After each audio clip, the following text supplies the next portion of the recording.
Institute on Growth Management in Washington State and how it affects the price of housing. So I'll move through this pretty quick because I know we're pressed for time.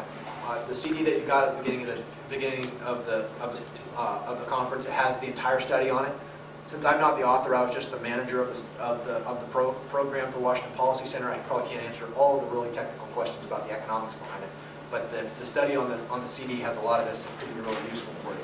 Is the PowerPoint on the CD? The PowerPoint is not, but I can send it to you if you want to give me your business card or something afterwards. So, anyway, this study analyzed the effects of growth management on housing affordability in Washington State. The entire study also studies Florida and takes a look, also kind of a cursory look at Portland. We did just the Washington State version. What we found in general was that 26% of the housing price increases throughout Washington are due to growth management policies. So to explain that, we need to explain how growth management works in Washington State. In 1990, we passed the Growth Management Act, and it set up state standards with local control. The two primary components are the Critical Areas Ordinance, which protects all of the what are considered critical ecological areas, things that are environmentally sensitive, and the Comprehensive Plan. This is your 20-year plan that looks at growth over a period of time and decides where you're going to put every single light post that's going to go up during that period. State oversight is handled by the Growth Management Hearings Boards. These are regional boards that are that are appointed throughout the state. They're supposed to represent the interests of each one of the different regions of the state.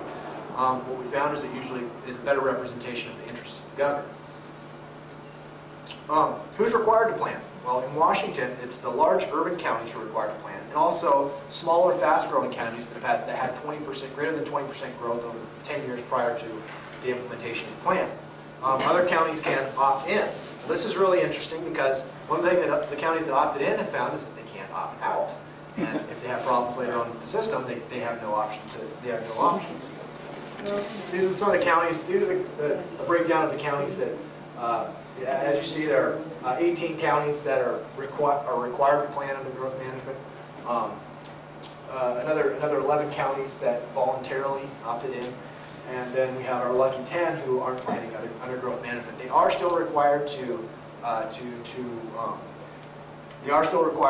establish a critical areas ordinance, but they don't have to have a comprehensive plan. So what's required? You have to adopt countywide planning policies based on what are the statewide planning goals. And I'll get into the statewide planning goals in just a minute. That's where a lot of the controversy comes in with this plan. They have to adopt a critical areas ordinance protecting critical ecological areas, designated urban growth area, we've all heard about, and we've talked a little bit about the contradictions with that. And they have to adopt a comprehensive plan with state-specified time frame. And one thing that we tried to do in Washington State is extend the time frame that they have that smaller counties use for adopting the comprehensive plan for counties that aren't growing quite as fast as they were in the past. So here are some of the 14 statewide planning goals. As you can see, some of these planning goals have some real distinct contradictions. I don't know if you can see it very well here. Our screen isn't all that great. I have my binoculars at home. Yeah, so anyway, some of them, reducing sprawl is one of the statewide planning goals. Protecting private property rights is one of the goals. Protect the environment is one of the goals. And encouraging historic preservation, which I think is an interesting goal for managing growth. So one of the big contradictions, one of the big problems we have is the difference between goals and reality. So goal number 4 encourages the goal number 4 is to encourage the availability of affordable housing to all income levels and promote a variety of residential densities and housing types. Now, one thing I found here in Portland, as I've been riding Max back and forth on my two-hour commute into here from Marenco, is that where they talk about the variety of residential densities and housing types, they don't talk about the variety of housing in and of itself. I've noticed that all of the apartments and condos look exactly the same the whole way out, which is really, really frustrating, and for me is not something that I would like to see in a residential neighborhood that I'm moving into. So since implementation of GMA, housing prices have increased substantially. Median household income has also increased, so that has offset some of the increase. But today there's less affordable housing available than there would have been without GMA, and our study shows a little bit about how that works. This is just an example of housing affordability in King County. In 1990, the average of the median home price was $140,000. In 2000, it was $245,000, a 75% increase. At the same time, median household incomes only increased 52%. So the increase in incomes did not offset the increase in housing prices, and so you have a distinct reduction in affordable housing. So this is a difficult contradiction, one that we have to deal with, and one that we need to work on. And in the study, they stated pretty succinctly. On the one hand, statewide growth management laws require governments to expand housing choice and improve affordability. On the other hand, urban growth boundaries limit the supply of land and can potentially increase the cost of housing or significantly reduce its quality by limiting specific types of housing. This is what I was talking about the real uniformity of housing throughout Portland, and it's what's also happening in our area, the Puget Sound area, where you don't have much choice. So what's the role of planning? Why was planning first implemented? Well, comprehensive planning, in theory, creates certainty in real estate markets by making it clear what projects communities will approve. This is how growth management was pitched in 1990, in the late 1980s and early 1990s. This is how some of the development community folks bought into it, because they were frustrated with going from county to county and having different rules to comply with everywhere, in every city they went and every county they went to. Well, through growth management, they were supposed to get one consistent set of rules. In Washington, that didn't happen. It's inconsistent and time-consuming. Also, plans are typically wrong. We talked a little bit about the time frame for planning. A 20-year plan is impossible to get right. There's no way you can get something like that right. And I'll talk a little bit more about that in a couple minutes. So instead, what they're trying to do is they're trying to mold consumer behavior. Instead of reacting to the market, they're trying to mold the market so it fits their design or their idea of what they think the community should look like. So how do we assess the cost of GMA? How do we determine how much GMA really adds to the cost of housing? First, there's some key measurements. We can look at median housing prices, population density, changes in household income, and changes in household size, and also population growth, how many people are moving in from out of the area into these communities. Some of the key variables are comprehensive plan adoption. How long has a plan been in place? The number of years that you've been planning. How long has it been since you've adopted your comprehensive plan, your critical areas ordinance? The number of years zoning under general planning mandates, and also just general planning mandates. What are some of the key mandates that these different counties have implemented? One thing that I forgot to touch on earlier about the studies, it looked at all of Washington State, not just King County and Seattle, but there are 33 counties in Washington that are planning under growth management. So we're able to take a look at all of there are 29 that are planning, and 33 that have data available that we can look at and really evaluate to determine what the effects are. So how do we assess the cost of GMA?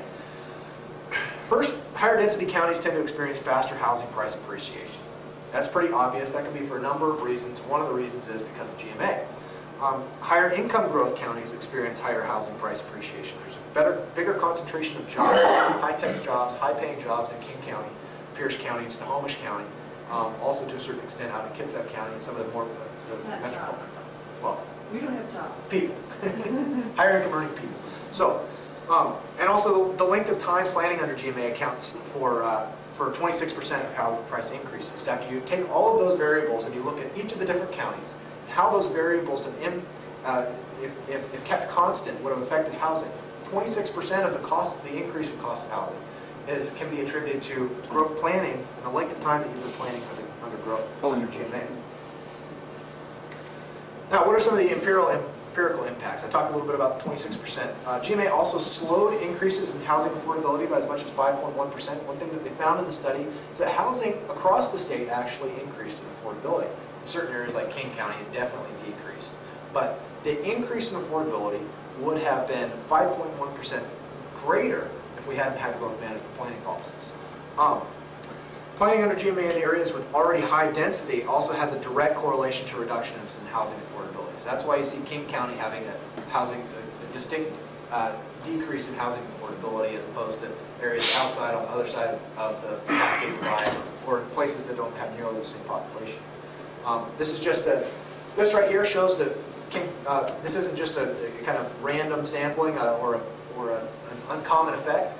In Florida, they did the same study, and they found that 20% of the increase in housing, or the decrease in housing affordability, could be attributed to GMA planning. So what are some of the practical implications? Limited housing choice for lower income families, we were talking about that earlier. Longer commutes as affordable housing is pushed farther away from employment centers. This is the the development splatter that we were talking about, where people are moving way outside of the urban areas to try and get a house that they really like and they can afford. And then increased land values make agriculture and forestry less attractive. And I don't think we talked a lot about this earlier, but in Washington there's a lot of pressure on agricultural, on ag industry and forestry industries to develop their land. And the increased pricing as a result, the increased price for their land as a result of growth management policies really affects those industries. Other GMA-related problems. This is something I don't think has been touched on either. Litigation costs. Comprehensive plans and critical areas ordinance are almost invariably challenged by either developers or environmentalists. And there's two examples in Stevens and Island counties where they've spent almost $3 million defending their GMA plans. These are in counties that have budgets of $30 or $40 million a year. They're spending $3 million of that just defending their growth management plan.